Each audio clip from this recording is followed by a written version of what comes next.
కూడా దేవుని వాక్యం నుండి ఒక శ్రేష్టమైన మాటను మనం ధ్యానం చేసుకుందాం. యోహాను సువార్త 14వ అధ్యాయము 26వ వచనం అందరం కలిసి చదువుకుందాం.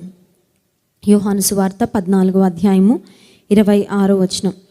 ఆదరణకర్త అనగా తండ్రి నా నామమున పంపబోవు పరిశుద్ధాత్మ సమస్తమును మీకు బోధించి నేను మీతో చెప్పిన సంగతులన్నిటినీ మీకు జ్ఞాపకము చేయును. చిన్న ప్రార్థన చేసుకుందాం. పరిశుద్ర ప్రేమ కలిగిన తండ్రి, నీకు స్తోత్రాలు. నీ మాటలను బట్టి వందనాలయ్యా. విన్న వాక్యము మా వినికిడిలో ఫలింపచేయండి. ఈ వాక్యాన్ని మేము సరైన విధానంలో అర్థం చేసుకోవడానికి, మా జీవితాల్లో అన్వయించుకోవడానికి, వాక్యానుసారంగా జీవించడానికి కావలసిన నీ కృపను సహాయంను సమృద్ధిగా దయచేయండి. యేసునామమున ప్రార్థిస్తున్నాము తండ్రి, ఆమెన్. పాత నిబంధన గ్రంథంలో మనం చూసినట్లయితే దేవుని ఆత్మ ఆయా సమయాలలో ఆయా వ్యక్తుల మీదకి వచ్చినట్లుగా మనం గమనిస్తాం. ఫర్ ఎగ్జాంపుల్, సంసోను గురించి మనం చూసినప్పుడు దేవుని ఆత్మ బలంగా సంసోను మీదకి దిగిరాగా సంసోను ఒక ఎక్సెప్షనల్ స్ట్రెంగ్త్తో, ఒక గొప్ప బలంతో నింపబడి శత్రువులందరినీ చంపేసినట్లు, సంహరించినట్లు, ఫిలిస్తీన్లందరినీ హతమార్చినట్లు వాక్యంలో చూస్తాం. ఆయా సమయాలలో పాత నిబంధన గ్రంథంలో దేవుని ఆత్మ అంటే పరిశుద్ధాత్మ దేవుడు ఆయన ప్రజల మీదకి వస్తూ వారిని కొన్ని కార్యాలు చేయడానికి బలపరుస్తూ వెళ్ళిపోతూ ఉండేవారు. సో పాత నిబంధన గ్రంథంలో అంటే యేసు ప్రభు ఈ లోకానికి రాక ముందు కాలంలో కూడా దేవుడు తన ప్రజలతో ఉండేవారు. దేవుడు తన ప్రజలకు సహాయం చేస్తూ ఉండేవారు. అయితే పరిశుద్ధాత్మ దేవుడు మాత్రం ఆయా సమయాలలో ఆయన శక్తితో కొంతమందిని నింపుతూ కొన్ని పనులు వారి ద్వారా జరిగించి మళ్ళీ వెళ్ళిపోతూ ఉండేవారు. సో పాత నిబంధన గ్రంథంలో పరిశుద్ధాత్మ దేవుడు చేసిన పని ఏంటంటే కమ్ అండ్ గో మినిస్ట్రీ. అంటే పరిశుద్ధాత్మ దేవుడు ఆయా సమయాలలో వస్తూ మళ్ళీ వెళ్ళిపోతూ ఉండేవారు. కానీ నూతన నిబంధనకు వచ్చేసరికి యేసుక్రీస్తు ప్రభు బ్రతికున్న దినాల్లోనే ఆయన చనిపోకముందే ఓ మాట చెప్తారు. యేసు ప్రభు బ్రతికున్నప్పుడే ఆయన శిష్యులకు అనేక మార్లు చెప్తూ వచ్చారు. ఏమనంటే, నేను చంపబడబోతున్నాను, నేను చనిపోతాను, ఆ తర్వాత 3 దినాలకు తిరిగి లేస్తానని యేసుక్రీస్తు ప్రభు అనేక మార్లు చెప్తూ వచ్చారు. అదేదో సడన్గా జరిగిందో, సర్ప్రైజ్గా జరిగిందో కాదు. యేసు ప్రభు అసలు ఈ లోకంలో పుట్టిందో ఆయన మనుషుల కొరకు చనిపోవడానికి. సో యేసుక్రీస్తు ప్రభు చనిపోక ముందే ఆయన ఒక మాట చెప్పారు. అదేంటంటే, నేను చనిపోతాను, 3 దినాలు పాతి పెట్టబడతాను, తిరిగి లేస్తాను, పునరుత్థానుడై మళ్ళీ నేను పరలోకానికి ఆరోహణం అయిపోతాను. అయితే మిమ్మల్ని మాత్రం నేను అనాథలుగా విడిచిపెట్టను, మీ కొరకు పరిశుద్ధాత్ముని పంపిస్తాను. పరిశుద్ధాత్మ దేవుడు మీ మధ్యలో ఉంటారు. ఆ పరిశుద్ధాత్మ దేవుడు ఏ పనులు చేస్తారో యోహాను సువార్త 14వ అధ్యాయంలో ఇందాక మనం చదువుకున్న వాక్య భాగంలో మనం చూస్తున్నాం. చూడండి, 26వ వచనం. ఆదరణకర్త. పరిశుద్ధాత్మ దేవునికి ఉన్న పేర్లలో ఒక పేరేంటంటే ఆదరణకర్త. ఇంగ్లీష్లో కంఫర్టర్. కొన్నిసార్లు బాగా దుఃఖం వచ్చినప్పుడు మనకి ఆదరణ అనేది దొరకదు. హృదయం ఆదరించబడ్డానికి చాలా కష్టమైపోద్ది. కానీ పరిశుద్ధాత్మ దేవుడు ఎప్పుడైతే మనలో ఉంటారో ఆయన మన మనస్సును ఆదరణతో నింపుతాడు. సో పరిశుద్ధాత్మ దేవునికి ఉన్న ఒక పేరేంటంటే ఆదరణకర్త. అనగా తండ్రి నా నామమున పంపబోవు పరిశుద్ధాత్మ సమస్తమును మీకు బోధించి నేను మీతో చెప్పిన సంగతులన్నిటినీ మీకు జ్ఞాపకం చేయను. ఇక్కడ పరిశుద్ధాత్మ దేవుని యొక్క రోల్స్, ఆయన చేసే పనులు ఒక 3 ఈ వచనంలో కనబడుతున్నాయి. మొట్టమొదటిదేమో ఆదరణకర్త, అంటే మనలను ఆదరించేవాడు పరిశుద్ధాత్ముడు. రెండవదిగా మనం గమనించినట్లయితే సమస్తమును మీకు బోధించి, Holy Spirit God is a wonderful teacher. ఆయన ఒక మంచి బోధకుడు, బోధిస్తాడు. మూడవది, యేసు ప్రభు మనకి ఏం చెప్పారో ఆ మాటలు మళ్ళీ మనకి జ్ఞాపకం చేస్తారంట. So he keeps reminding us about God's word. దేవుని వాక్యాన్ని మనకు జ్ఞాపకం చేసేవాడు కూడా పరిశుద్ధాత్మ దేవుడు. ఇప్పుడు మొట్టమొదటి మాట మనం ఆల్రెడీ ధ్యానం చేసాం. పరిశుద్ధాత్మ దేవుడు ఆదరణకర్త, మన హృదయాలను ఆదరిస్తాడు. కొన్నిసార్లు నిరాదరణకరమైన పరిస్థితిలో మనం ఉన్నప్పుడు మనల్ని ఓదార్చేవాడు పరిశుద్ధాత్మ దేవుడు. రెండవదిగా పరిశుద్ధాత్మ దేవుడు ఒక బోధకుడు, అంటే ఇంగ్లీష్లో టీచర్ అనే మాట. చూడండి, టీచర్ లేకుండా చదువుకున్న వాళ్ళు ఎవరైనా ఉంటారు ఈ ప్రపంచంలో? I don't think. టీచర్లు లేని ప్రపంచం అంటే అసలు మనం ఊహించలేం. ఏ స్థాయికి తగినట్లు స్కూల్లో ఉండే టీచర్స్ స్కూల్ స్థాయిలో ఉంటారు, కాలేజ్లో ఉండే టీచర్స్ ఫ్యాకల్టీ ఆ స్థాయిలో ఉంటారు. ఆ తర్వాత ప్రొఫెషనల్ కోర్సెస్లోకి వెళ్ళిన తర్వాత గ్రాడ్యుయేషన్ లెవెల్లో ఆ స్థాయిలో ఉన్న టీచర్స్ ఉంటారు, గురువులు ఉంటారు, బోధకులు ఉంటారు. ఆ తర్వాత ఇంకా పై లెవెల్కి వెళ్ళిన ఈవెన్ పిహెచ్డి చేసే వారికి కూడా గైడ్స్ ఉంటారు. వారు వీళ్ళకంటే ఇంకా ఎక్కువ చదువుకున్న వారు అనమాట, వీరికి గైడెన్స్ ఇస్తూ ఉంటారు. సో అసలు టీచర్గా ఒక వ్యక్తి ఏమీ నేర్చుకోలేడు.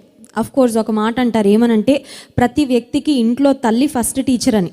అంటే పిల్లలు స్కూల్లో చేరక మునిపే పిల్లలకు ఒక బెస్ట్ టీచర్, ఫస్ట్ టీచర్ ఎవరంటే ఇంట్లో అమ్మా నాన్నలే. ఎందుకంటే వాళ్ళే ఎక్కువ పిల్లలతో టైం స్పెండ్ చేస్తారు పిల్లలు స్కూల్కి వెళ్ళే వరకు. ఇప్పుడు అఫ్ కోర్స్ ఈ లాక్డౌన్ వచ్చిన తర్వాత ఇంకా రోజంతా పిల్లలు ఇంట్లోనే ఉంటున్నారు. సో పిల్లలతో సమయం గడపడానికి, పిల్లలకు నేర్పించడానికి ఇంకా తల్లిదండ్రులకి ఎక్కువ అవకాశాలు, ఎక్కువ సమయం దొరుకుతుంది. ఏదేమైనప్పటికీ టీచర్ లేకుండా నేను నేర్చేసుకున్నానండి, టీచర్ లేకుండా నేను చదివేసుకున్నానండి అన్నవారు నాకు తెలిసి ఈ ప్రపంచంలో ఎవరు ఉండరు. సో మంచి బోధకులు ముఖ్యం. మంచి టీచర్ ఉన్న ఈ స్టూడెంట్ ఇంట్రెస్ట్గా నేర్చుకోకపోతే వీడు మొద్దులాగే తయారవుతాడు. కొంతమంది చూడండి, టీచర్ ఎదురుగానే ఉంటుంది కానీ వీళ్ళు ఏవి బుర్రకు ఎక్కించుకోరు. ఒకసారి పాస్టర్ గారు చెప్తుంటారు కదా, ఒకడు క్లాస్లో టీచర్ బోర్డు మీద ఏదో రాస్తూ వచ్చిందా వచ్చిందా వచ్చిందా అని అడుగుతున్నారంట ప్రతి లైన్ రాశాక. అంటే టీచర్ అభిప్రాయం ఏంటంటే నేర్పిస్తున్న కాన్సెప్ట్ వచ్చిందా, నేర్పిస్తున్న కాన్సెప్ట్ అర్థమైందా అని. వచ్చిందా వచ్చిందా అంటే అందరూ వచ్చింది అన్నారంట. ఒకడు మాత్రం తోకదాకా వచ్చింది అన్నాడంట.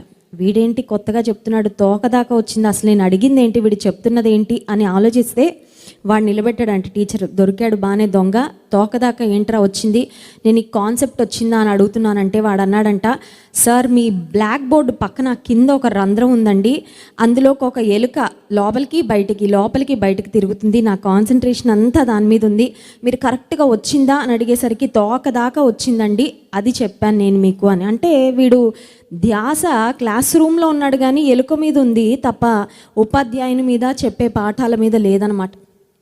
పరిశుద్ధాత్మ దేవుడు బోధకుడు, బోధిస్తాడు, అన్ని సమయాల్లో బోధించడానికి ఆయన సిద్ధంగా ఉన్నాడు. అసలు దేవుని వాక్యం మనకు అర్థం అవ్వాలంటే కూడా పరిశుద్ధాత్మ దేవుడు మనకి సహాయం చేయకపోతే we cannot rightly divide and interpret the scriptures. దేవుని వాక్యాన్ని సరిగా విభజించడం దేవుని సహాయం లేకపోతే చేత కాదండి. ఈ గడిచిన సంవత్సరం 150 రోజుల ప్రార్థనలు, ఈ సంవత్సరం 90 రోజులు, ఇప్పుడు 120 రోజులకు ఎక్స్టెండ్ చేయడం జరిగింది. చాలామంది చెప్తున్న మాటలు ఏంటంటే, చాలా మంది చెప్పే వాక్యాలు విన్నాం కానండి ఇంత స్పష్టంగా ఇప్పటి వరకు మాకు వాక్యం అర్థం కాలేదు. కానీ దైవజనులు చెప్తున్నప్పుడు, జాన్ వెస్లీ గారు చెప్తున్నప్పుడు చాలా క్లియర్గా అర్థమవుతుందంటే ఇక్కడ మనం అర్థం చేసుకోవాల్సింది ఒకటి, దైవజనుని ద్వారా పరిశుద్ధాత్మ దేవుడు ఈ గ్రంథాన్ని, దేవుని గ్రంథంలో ఉన్న సంగతులను, మర్మములను అందరికీ అర్థమయ్యేలాగా పరిశుద్ధాత్మ దేవుడు దైవజనునిలో ఉండి ఆ కార్యాన్ని చేస్తున్నాడు అనే విషయం మనం గుర్తించాలి. పరిశుద్ధాత్మ దేవుడు మనకి బోధించకపోతే దేవుని గురించి మనకి ఎవరికీ అర్థం కాదు. దేవుని గురించి లోతైన సంగతులు తెలుసుకోవాలంటే నా జ్ఞానంతో అండి, నేను ఒక కెమిస్ట్రీ ప్రొఫెసర్నండి అంటే కెమిస్ట్రీ ప్రొఫెసర్ అయినంత మాత్రాన వాక్యం అర్థమవుతుంది అని మనం గ్యారంటీ చేయలేం. ఈ లోక జ్ఞానానికి, దైవికమైన జ్ఞానానికి చాలా తేడా ఉందండి. ఈ లోక సంబంధంగా జ్ఞానవంతులు దేవుని దృష్టిలో వెర్రివారు అనే మాట కూడా వాక్యంలో మనం గమనిస్తున్నాం. నిజానికి ఈ లోక సంబంధమైన జ్ఞానం ఎంత సమకూర్చుకున్నా ఈ లోక సంబంధమైన జ్ఞానం ఈ చిన్న కడుపును నింపుకోవడానికి ఉపయోగపడుతుందేమో, లేకపోతే బ్రతికినంత కాలం సుఖంగా బ్రతకడానికి ఉపయోగపడుతుందేమో. వెళ్ళేటప్పుడు అందరికి కావాల్సింది 6 అడుగుల స్థలమే. అయితే ఆత్మీయ జ్ఞానం ఎందుకు ఉపయోగపడుతుంది, వాక్య జ్ఞానం ఎందుకు ఉపయోగపడుతుంది, దైవికమైన జ్ఞానం ఎందుకు ఉపయోగపడుతుందంటే ఈ లోకంలో నువ్వు బ్రతకడానికి, నీ జీవనానికి మాత్రమే కాదు, కానీ నిత్యరాజ్యంలో దేవునితో యుగయుగాలు ఉండడానికి నిన్ను సిద్ధపరిచేది ఈ ఆత్మీయ జ్ఞానం. ఈ ఆత్మీయ జ్ఞానాన్ని మనకెవరు బోధిస్తారంటే పరిశుద్ధాత్మ దేవుడు మనకు బోధిస్తారు. మనం బైబిల్ గ్రంథంలో కూడా అపోస్తల కార్యాల్లో చూస్తే పేతురు భక్తుడు పరిశుద్ధాత్మతో నిండుకొనిన వాడై బిగ్గరగా దేవుని వాక్యాన్ని బోధించాడు. ఇన్ని వేల మంది రక్షణ పొందారు, ఇన్ని వేల మంది బాప్తిస్మం తీసుకున్నారు అనే మాట వాక్యాలను చూస్తాం. అంటే అక్కడ నిలబడింది దేవుని శిష్యులే, అక్కడ నిలబడింది పౌలు భక్తుడు, అక్కడ నిలబడింది యోహాను భక్తుడు అయి ఉండొచ్చు, పేతురు భక్తుడు అయి ఉండొచ్చు. కానీ వారి ద్వారా పనిచేసింది, వారి ద్వారా మాట్లాడింది ఎవరంటే పరిశుద్ధాత్మ దేవుడు. సో పరిశుద్ధాత్మ దేవుడు ఒక చక్కని అద్భుతమైన బోధకుడు అనే విషయాన్ని మనం గుర్తుపెట్టుకోవాలి. సో ఎంత మంచి టీచర్ ఉన్న కాలేజ్లో, స్కూల్లో మనం చేరినా ఆ టీచర్ చెప్పేవి మనం వినకపోతే ఎలా మనకి పాఠాలు రావో, దేవుని మందిరానికి వచ్చిన ప్రతిసారి మనసును మూసేసుకొని కూర్చుంటే పరిశుద్ధాత్మ దేవుడు ఎంత శ్రేష్టమైన పాఠాలు బోధిస్తున్నా వాటిని గ్రహించుకునే అవకాశం మనకు ఉండదు, వాటిని గ్రహించలేం. సో పరిశుద్ధాత్మ దేవుడు నేర్పించే పాఠాలను నేర్చుకోవాలి అనే మనసు ఉండాలి. మనం గుర్తుపెట్టుకోవాలి, దేవుని పాఠశాలలో మనకి ఎంత వయసు వచ్చినా, ఎంత అనుభవం వచ్చినా, ఎంత ఆత్మీయులమైన దేవుని పాఠశాలలో మనం నిత్య స్టూడెంట్స్మి అనే విషయాన్ని, నిత్య విద్యార్థులం అనే విషయాన్ని మాత్రం మనం ఎప్పుడు మర్చిపోకూడదు. దేవా నువ్వు మా బోధకుడు, పరిశుద్ధాత్మ దేవా మీరు మా బోధకుడు, మేము మీ దగ్గర నేర్చుకుంటున్నాము. సో బాగా నేర్చుకుంటే అర్థం ఏంటంటే పరిశుద్ధాత్మ దేవుడు నేర్పించే పాఠాలు ఏదో పరీక్షలో రాయడానికి మాత్రం ఉపయోగపడేవి కాదండి. జీవితంలో వాడడానికి, జీవితంలో ఆ పాఠాల ప్రకారం జీవించడానికి ఉపయోగపడేవి పరిశుద్ధాత్మ దేవుడు మనకు నేర్పించే పాఠాలు. చాలాసార్లు సైన్స్ నేర్చుకుంటాం, ఫిలాసఫీ నేర్చుకుంటాం, మ్యాథ్స్ నేర్చుకుంటాం, తెలుగు, హిందీ, రకరకాల భాషలు లేకపోతే రకరకాల సబ్జెక్ట్స్ నేర్చుకుంటాం. అవి ఎంతవరకు అంటే మళ్ళీ పేపర్లో రాసే వరకే, ఒక ఉద్యోగం సంపాదించే వరకు, ఒక క్లాస్ పాస్ అవ్వడానికి, ఒక లెవెల్ నుంచి ఇంకొక లెవెల్కి ప్రమోట్ అవ్వడానికి. మరి పరిశుద్ధాత్మ దేవుడు నేర్పించే పాఠాలు మనకి ఎందుకు ఉపయోగపడతాయి అని ఆలోచిస్తే, పరిశుద్ధాత్మ దేవుడు నేర్పించే పాఠాలు ఏదో థియరీగా బ్రెయిన్లో పెట్టుకోవడానికి కాదు, కానీ వాటిని జీవితంలో మనం అన్వయించుకోవడానికి, జీవితంలో మనం అవలంబించే పాఠాలు పరిశుద్ధాత్మ దేవుడు మనకు నేర్పిస్తారు అనే విషయాన్ని గుర్తుపెట్టుకోవాలి. So Number 1, Holy Spirit God is the comforter. Number 2, Holy Spirit God is the teacher. పరిశుద్ధాత్మ దేవుడు మన బోధకుడు. మూడవదిగా మనం ఆలోచిస్తే ఆయన చేసే పనులు ఏంటంటే, నేను మీతో చెప్పిన సంగతులన్నిటినీ మీకు జ్ఞాపకము చేయను. పరిశుద్ధాత్మ దేవుడు అంట వాక్యాన్ని మనకి జ్ఞాపకము చేస్తారు. కొంతమంది చూడండి, పిల్లలు అంతా బాగానే చదువుతారు, విన్నప్పుడు అంతా బాగా అర్థమైపోయినట్టు ఉంటుంది, ఎగ్జామ్కి వెళ్ళేసరికి జ్ఞాపకం రాదు, జ్ఞాపక శక్తి ఉండదు. జ్ఞాపక శక్తి లేకపోతే ఉపయోగం లేదు కదా. కొంతమంది చూడండి, ఫర్ ఎగ్జాంపుల్ ఒక సహోదరి ఉంది, ఆవిడ కుకింగ్ రెసిపీ అంతా చూసుకుంది, ఓకే నేను వండేస్తానని. అక్కడికి వెళ్ళాక ఏం వేయాలో జ్ఞాపకం రావట్లేదు అనుకోండి, ఆ కూర సరిగ్గా రాదు. అంటే ఈ రోజుల్లో అంటే యూట్యూబ్లు, తర్వాత ఈ రెసిపీ బుక్కులు ఇవన్నీ ఉన్నాయి కాబట్టి పక్కన పెట్టుకొని చూసుకుంటా చేసేయచ్చు. కానీ క్రిందటి రోజుల్లో మనం గమనించినట్లయితే ఏదో పెద్దవాళ్ళ నుండి అడిగి తెలుసుకొని వాటిని మనసులో జ్ఞాపకం పెట్టుకొని వంటలు చేస్తూ ఉండేవారు. సో మన జీవితంలో కూడా దేవుని వాక్యాన్ని ఏదో నేర్చేసుకొని దాన్ని జ్ఞాపకం చేసుకోకపోతే, మన జీవితంలో ఒక సమయం వచ్చినప్పుడు, ఒక సమస్య వచ్చినప్పుడు, ఒక శోధన వచ్చినప్పుడు దేవుని వాక్యాన్ని జ్ఞాపకం రాకపోతే నువ్వు దేవుని కొరకు సరిగ్గా నిలబడలేవు. అయితే దేవుని వాక్యాన్ని మనకు జ్ఞాపకం చేసే పని ఎవరు చేస్తారంటే పరిశుద్ధాత్మ దేవుడు చేస్తాడు. ఏదన్నా చూడకూడని దృశ్యాన్ని అలా చూడండి, చూడాల్సిన దృశ్యాలేమో మన కళ్ళు పెద్దగా పడవు, చూడకూడని దృశ్యాలకు కొంతమంది కళ్ళు అలా అతుక్కుపోతాయి అంతే. అంటే ఇంకా పక్కన ఎవరున్నారు, అసలు నేను చూడొచ్చా లేదా? టీవీల్లో కూడా కొన్నిసార్లు వార్తల మధ్యలో కొన్ని యాడ్స్ వస్తూ ఉంటే కొంతమంది ఇలా కళ్ళు అప్పగించుకొని కూర్చుంటారు. అంటే చూడకూడని దృశ్యాలు కొన్ని అలా చూస్తూ ఉండిపోతారు. అలాంటి సమయంలో అది చూడకూడదు అని నిన్ను ఎవరు గద్దిస్తారు? దేహమునకు దీపము కన్ను, నీ కన్ను చెడినదైతే దేహము చీకటిమయమగునని ఇక్కడ వాక్యం వినుంటాం. కానీ ఆ సమయంలో ఆ వాక్యం ఎవరు జ్ఞాపకం చేస్తారంటే పరిశుద్ధాత్మ దేవుడు. సో పరిశుద్ధాత్మ దేవుడు ఆదరణకర్త, పరిశుద్ధాత్మ దేవుడు బోధకుడు, పరిశుద్ధాత్మ దేవుడు తగిన సమయంలో దేవుని వాక్యాన్ని మనకు జ్ఞాపకం చేస్తూ ఉంటారు. అయితే ఈ పరిశుద్ధాత్మ దేవుని కొన్నిసార్లు మన జీవితంలో మనం దుఃఖ పెడతామంట. చూడండి, ఎఫెసీ పత్రిక 4వ అధ్యాయము 30వ వచనంలో ఆ మాట వ్రాయబడింది. ఎఫెసీ పత్రిక 4వ అధ్యాయము 30వ వచనం, దేవుని పరిశుద్ధాత్మను దుఃఖపరచకుడి, విమోచన దినం వరకు ఆయన యందు మీరు ముద్రింపబడి ఉన్నారు. ఇంగ్లీష్ బైబిల్లో ఉంటుంది, do not grieve the Holy Spirit of God అనే మాట. కొంతమంది పరిశుద్ధాత్మ వచ్చింది అంటారు. పరిశుద్ధాత్మ వచ్చింది అనడానికి వస్తువు కాదు, పరిశుద్ధాత్మ ఒక గాలి కాదండి. పరిశుద్ధాత్ముడు ఒక వ్యక్తి, శక్తి ఉన్న వ్యక్తి పరిశుద్ధాత్ముడు. సో పరిశుద్ధాత్మునికి స్త్రీలింగం మనం వాడకూడదు. పరిశుద్ధాత్ముడు హీ, మాస్క్యులైన్ జెండర్ అనే విషయాన్ని కూడా మనం గుర్తుపెట్టుకోవాలి. పరిశుద్ధాత్మ దేవుడు కూడా ఒక వ్యక్తి. ఆయన కూడా నీకు నాకు ఉన్నట్లే ఆయనకు కూడా భావాలు, భావోద్వేగాలు ఉన్నాయి. పరిశుద్ధాత్మ దేవుడు కూడా కొన్ని సందర్భాలలో ఆయన దుఃఖపడతాడంట. అందుకనే పరిశుద్ధాత్మను దుఃఖపరచకుడు అంటే అర్థం ఏంటంటే, పరిశుద్ధాత్మను మనం కొన్నిసార్లు దుఃఖపెడతాం అనమాట. అంటే పరిశుద్ధాత్మ దేవుని దుఃఖపరిచే పనులు కొన్నిసార్లు మనం చేస్తాం అన్నమాట. దుఃఖపరచగలిగే అంత కెపాసిటీ కూడా మనకు ఉందన్నమాట. పరిశుద్ధాత్మ దేవుడు ఎప్పుడు దుఃఖపడతాడు అని ఆలోచన చేస్తే, పరిశుద్ధాత్మ దేవుడు ఇప్పుడు ప్రపంచంలో ఎలా ఉన్నారు, ఎక్కడున్నారు అని ఆలోచన చేస్తే, యేసుక్రీస్తు ప్రభు పరలోకానికి ఆరోహణం అయిపోతూ నేను మీ మధ్యలోకి ఆదరణకర్తను పంపిస్తాను అని చెప్పారు.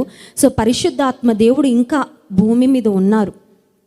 ఎవరిలోకి వస్తారు పరిశుద్ధాత్మ దేవుడు అని ఆలోచిస్తే, రక్షణ పొందిన ప్రతి విశ్వాసికి దేవుడిచ్చిన ఒక గిఫ్ట్ అండి పరిశుద్ధాత్ముడు. హల్లెలూయా.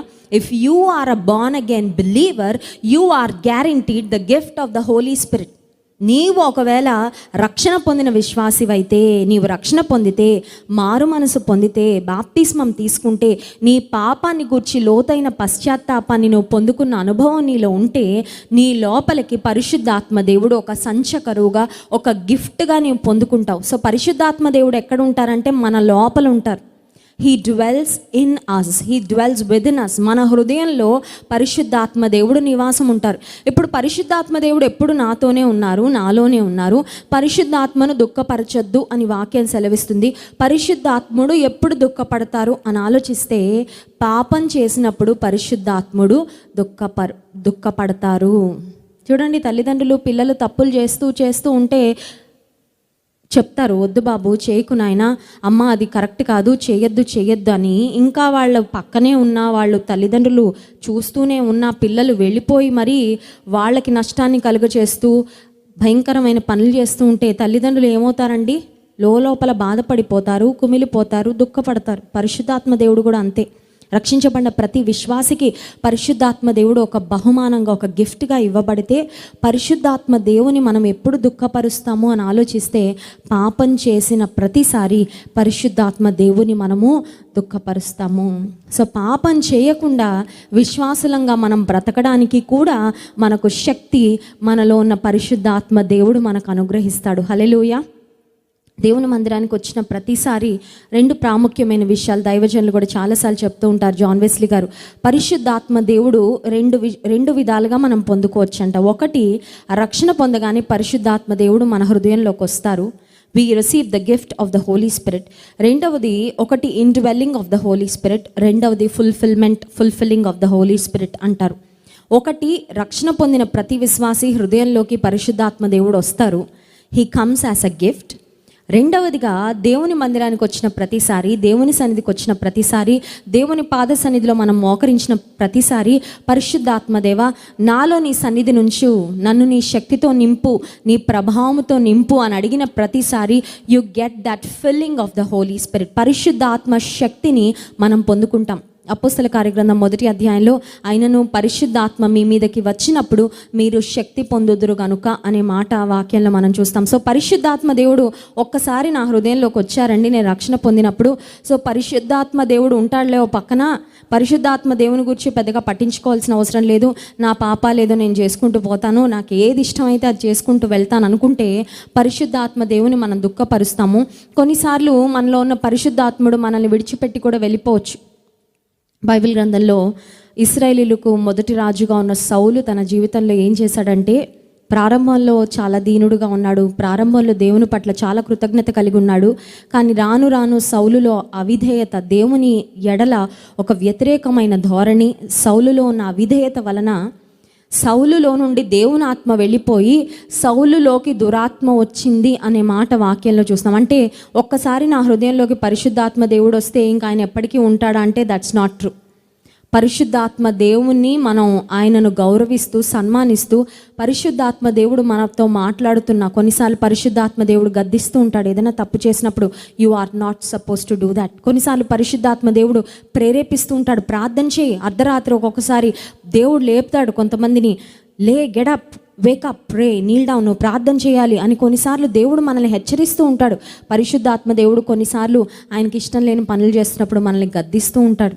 పరిశుద్ధాత్మ దేవునికి నువ్వెంత సెన్సిటివ్గా ఉండగలిగితే, పరిశుద్ధాత్మ దేవుని యొక్క నడిపింపుకు నీవెంత సెన్సిటివ్గా, సున్నితంగా ఉండగలిగితే అంత బాగా పరిశుద్ధాత్మ దేవుడు నిన్ను నడిపిస్తాడు. కొన్నిసార్లు పరిశుద్ధాత్మ దేవుని యొక్క సున్నితమైన నడిపింపు మనకి ఎందుకు తెలియడం లేదంటే, మన జీవితంలో ఈ చుట్టూ చుట్టూ ఉన్న ప్రపంచం, మన వ్యక్తిగత జీవితం, మన కుటుంబం, మన ఉద్యోగం, అటుగోల ఇటుగోల, ఈ నాయిస్ అంతా ఎక్కువైపోయి అటు ఇటు కేకలు, అరుపులు, మనలో ఉన్న ఆలోచనలు ఇవన్నీ ఎక్కువైపోయి కొన్నిసార్లు పరిశుద్ధాత్మ దేవుడు మన లోపలుండి మనకి కొన్నిసార్లు కొన్ని ప్రేరేపణలు ఇస్తున్నా, మనతో మాట్లాడుతున్నా వాటిని కొన్నిసార్లు మనం అణచివేస్తూ ఉంటాం. We don't listen to the Holy spirit.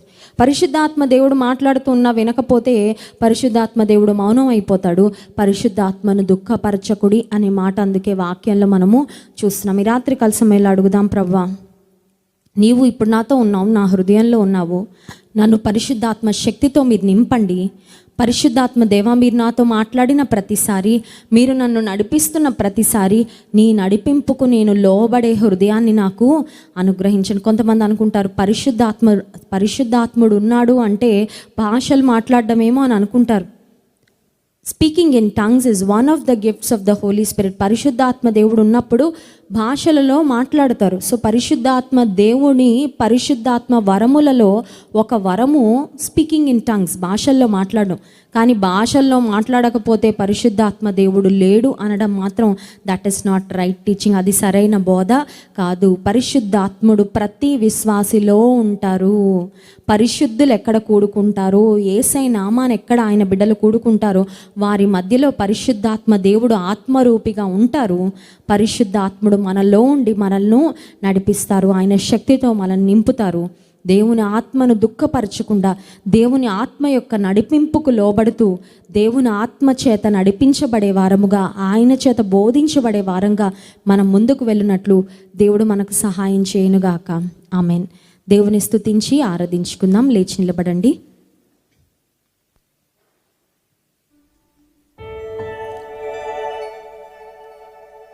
బంగారం అడగలేదు, వజ్రాలు అడగలేదు, హృదయాన్ని అడిగావయ్యా అనే పాట పాడుతూ దేవుని మహింపరుద్దాం.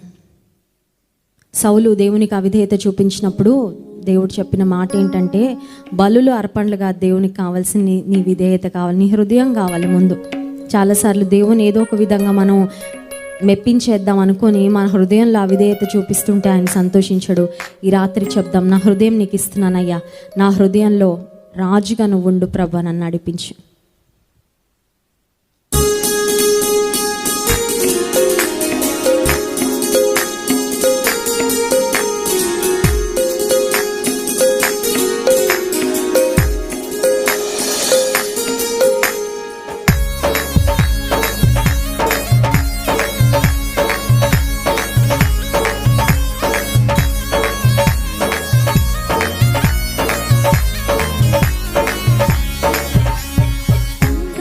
అడగలేదు, వజ్రాలు అడగలేదు, హృదయాన్ని అడిగావయ్యా. ఆస్తుల్ని అడగలేదు, అంతస్తు అడగలేదు, నా కోసం వచ్చావయ్యా. బంగారం అడగలేదు, వజ్రాలు అడగలేదు, హృదయాన్ని అడిగావయ్యా. ఆస్తుల్ని అడగలేదు, అంతస్తు అడగలేదు, నా కోసం వచ్చావయ్యా. కన్నీటిని తుడిచావయ్యా, సంతోషాన్ని ఇచ్చావయ్యా. నీ మీదకి రాలేనని నా కోసం వచ్చావయ్యా. కన్నీటిని తుడిచావయ్యా, సంతోషాన్ని ఇచ్చావయ్యా.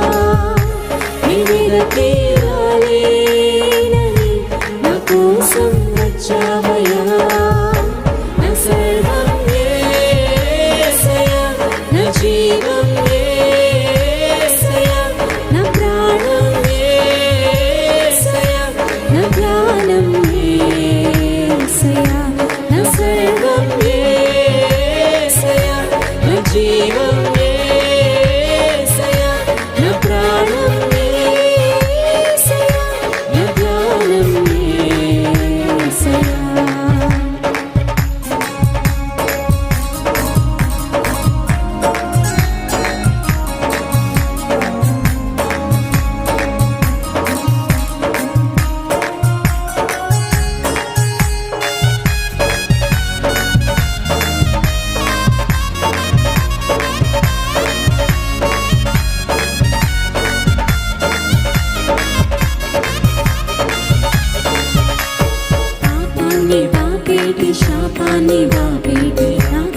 వచ్చావయ్యా. కష్టాన్ని తీర్చేటి నష్టాన్ని పూడ్చేటి నా కోసం వచ్చావయ్యా.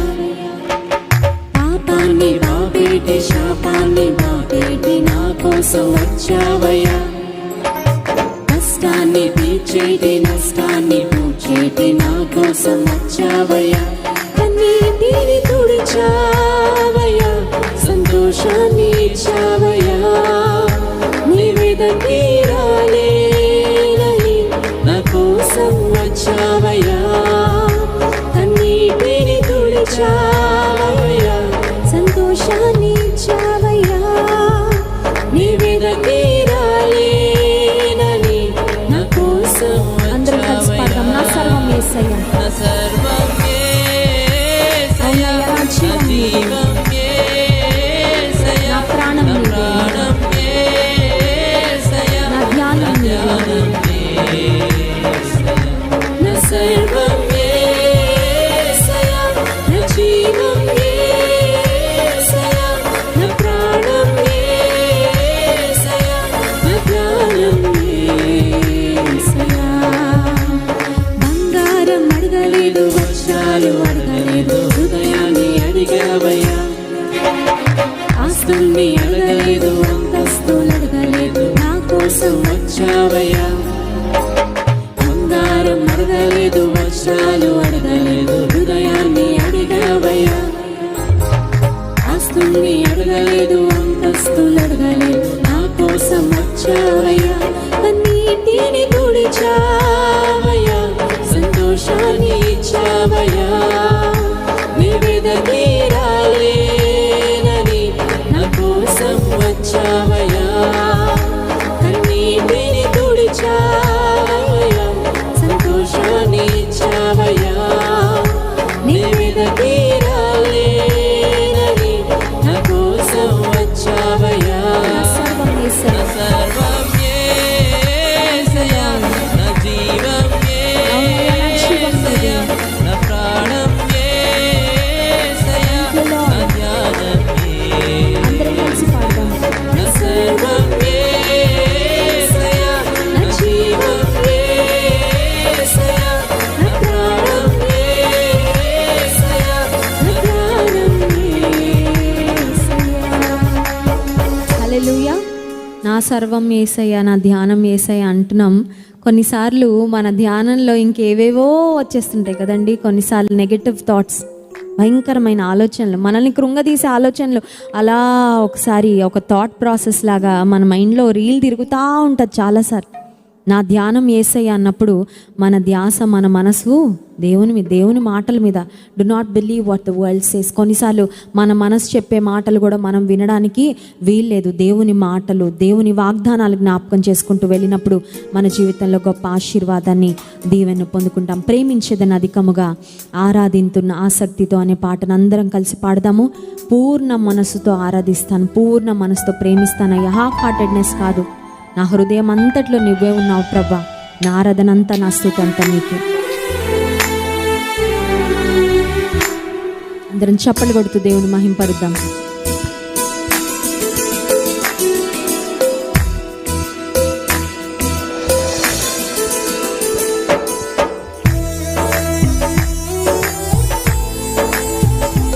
నిన్ను ఆరాధించటం మా భాగ్యమయ్యా యేసయ్యా. ఈ రాత్రికాల సమయంలో హృదయపూర్వకంగా నేను ఆరాధిస్తున్నాం ప్రభా. మా స్తుతులు అందుకో అయ్యా, మా ఆరాధన స్వీకరించండి.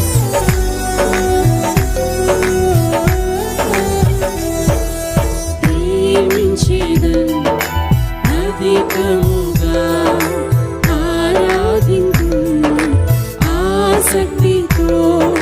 ప్రేమించేదన్ అధికముగా ఆరాధింతున్ ఆసక్తితో. నిన్ను పూర్ణ మనసుతో ఆరాధింతున్ పూర్ణ బలముతో సేవించేదన్. నిన్ను పూర్ణ మనసుతో ఆరాధింతున్ పూర్ణ బలముతో సేవించేదన్. ఆరాధన ఆరాధన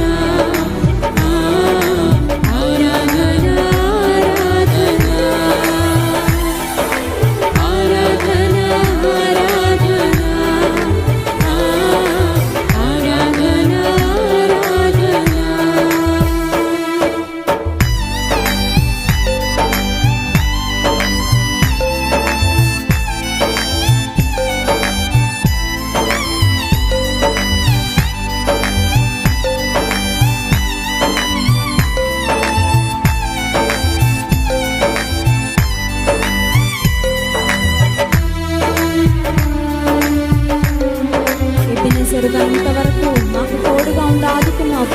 స్తోత్రాలు.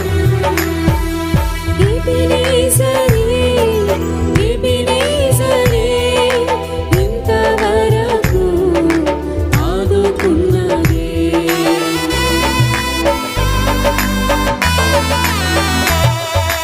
ఎబెనేజరే, ఎబెనేజరే, ఇంతవరకు ఆదుకున్నదే. ఇంతవరకు ఆదుకున్నదే. ఇంతవరకు ఆదుకున్నవే.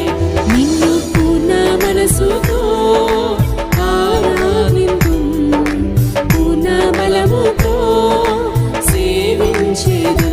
నిన్ను పూర్ణ మనసుతో ఆరాధింతుము, పూర్ణ బలముతో అందరం కలిసి దేవుని ఆరాధిద్దాం. ఆరాధన ఆరాధన ఆరాధన ఆరాధన. We worship you, Jesus.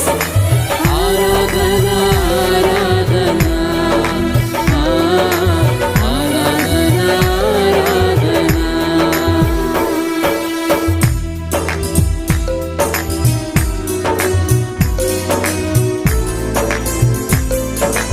నన్ను చూచుచున్న దేవుడో ప్రభా, ఎల్రోయి, నీ చల్లని చూపు నా మీద ఉంచయ్యా, నీ కను చూపు నా మీద ఉంచయ్యా, నా కుటుంబంపై ఉంచయ్యా.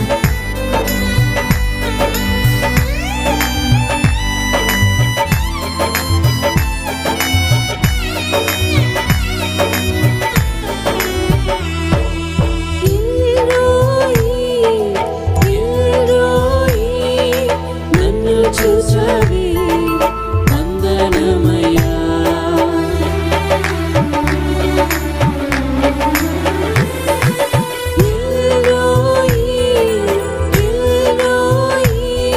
నన్ను చూసావే వందనమయ్యా. నన్ను చూసావే వందనమయ్యా. నన్ను చూసావే వందనమయ్యా. నిన్ను పూర్ణ మనసుతో ఆరాధింతుము, పూర్ణ బలముతో సేవించెదను. నిన్ను పూర్ణ మనసుతో ఆరాధింతుము, పూర్ణ బలముతో సేవించెదను. ఆరాధన ఆరాధన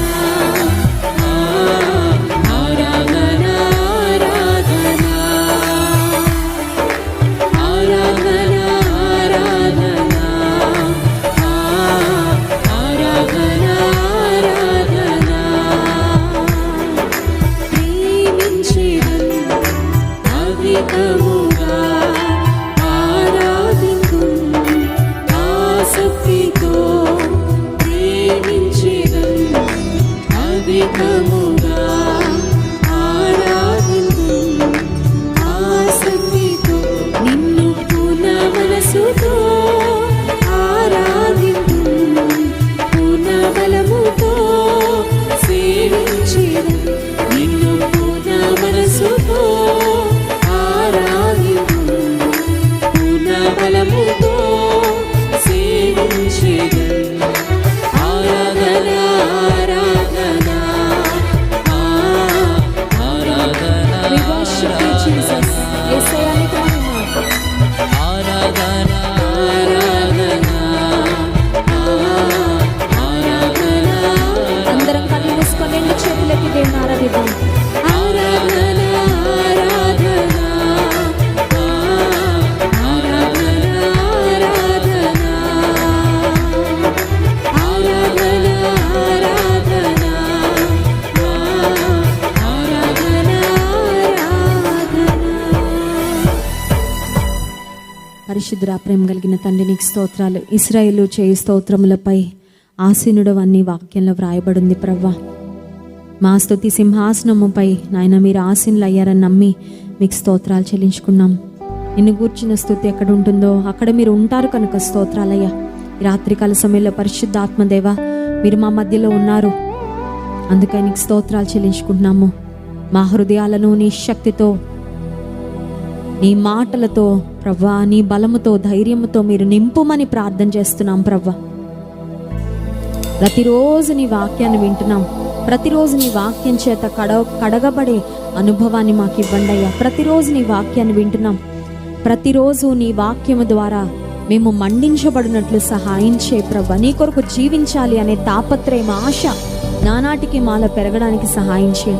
ఆత్మీయంగా చల్లారిపోయిన వారు, ఆత్మీయంగా వెనుకకు చారిపోయిన వారిని నీలో నిలబెట్టండి ప్రభా.